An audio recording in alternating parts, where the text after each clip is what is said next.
Hello, and welcome back. Today, we'll be talking about hypocrisy and To Kill a Mockingbird. Hypocrisy seems to be one of the greatest forces against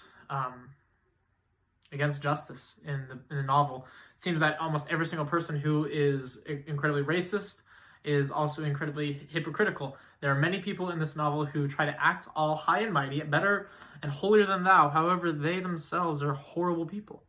They are incredibly racist, even though they try to hide it. And it clearly is shown that Harper Lee thinks that hypocrisy is a great enemy of justice.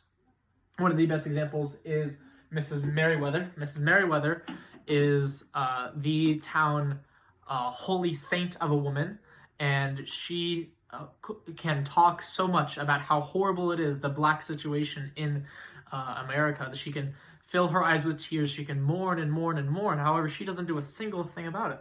No, in fact, later she goes on to actually show her own racism and how deep it is. She goes on to talk about the North, and she says, "Hypocrites, Mrs. Perkins, born hypocrites. At least we don't have that one sin on our shoulder down here. People up there, they set them free, but you don't see them sitting at the table with them. At least we don't have the deceit to say to them, yes, you're as good as we are, but stay away from us. Down here, we just say, you live your way and we'll live ours." She tries to act like it's such a better thing the way she lives, that she is a more virtuous person because she admits that she doesn't think that black people are equal to herself, that she thinks they're lower class citizens. That somehow makes her better than the people in the North, who at least say on paper they're better, but then don't act it out. So yes, I suppose they both are hypocrites in the end. However, it's really quite a tragedy that Mrs. Merriweather thinks so high and mighty of herself. She is the town religious woman, after all, which is showing that religion doesn't really change how people act. People are going to be racist if they're racist. Religion doesn't always play the most part. People can hide behind their racism quite easily. More examples in the novel include Aunt Alexandra, because Aunt Alexandra acts, once again, like her life is so put together, like she is the noble of the noble. She is from the good background, if you will. However, she clearly has shown herself time and time again to be racist. She clearly has no respect for Calpurnia. She doesn't care about Atticus's case in the slightest.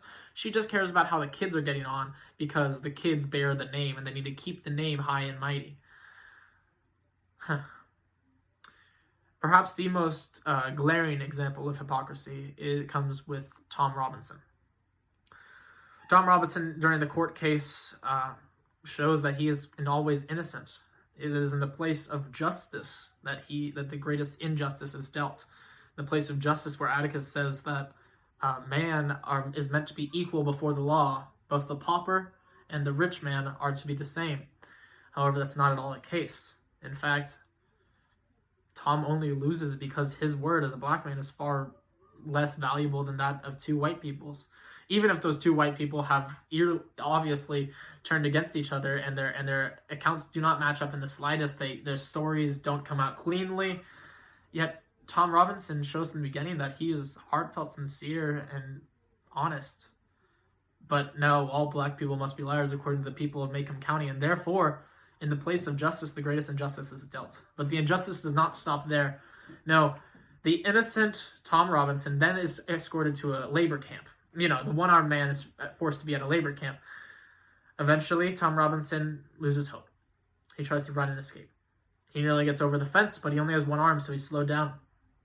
So then, the guards do what's reasonable. They shoot warning shots in the air so that he'll stop, right? Well, no, he doesn't stop, so then they aim to kill. Now, how many shots do you think it takes to kill? One if you're a good shot. Let's say you're no Atticus Finch, so you're a bad shot, so it takes a couple more. I'd say at most, if you're a terrible shot, it should take 3 hits to kill a person. However, the body of Tom Robinson was riddled. Absolutely riddled with bullets. 17 to be exact. 17 bullets, because that's how many it takes to kill a man. Well, if he's black, I suppose.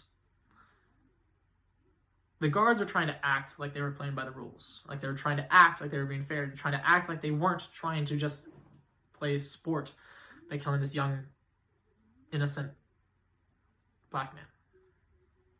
They shot up in the air. They dotted their I's. They crossed their T's. However, in the end, 17 bullets proved their racism and their hatred for people who are of different skin tones. In America and in life, it's common for people to hide their flaws and try to act better than they are. That is evil. It's wrong. It's horrible. It's the Pharisees who care about the outside of the cup and not the inside. It's the people who do not care about justice, but the appearance of virtue. They are not virtuous. They're vile. They're liars. But that doesn't matter as long as they look good. Harper Lee in her novel shows that many, many times the greatest antagonists against justice are hypocrites. How are you hypocritical? How am I hypocritical? I'm hypocritical in many ways. I think that's the question that Harper Lee wants us to wrestle with, is in what ways are we internally inconsistent with our worldview? In what ways do we break from it? In what ways do we not act? Are we like the Pharisee woman who can cry and cry and cry but doesn't do anything? I don't know. Take a walk with that. Till next time. Goodbye.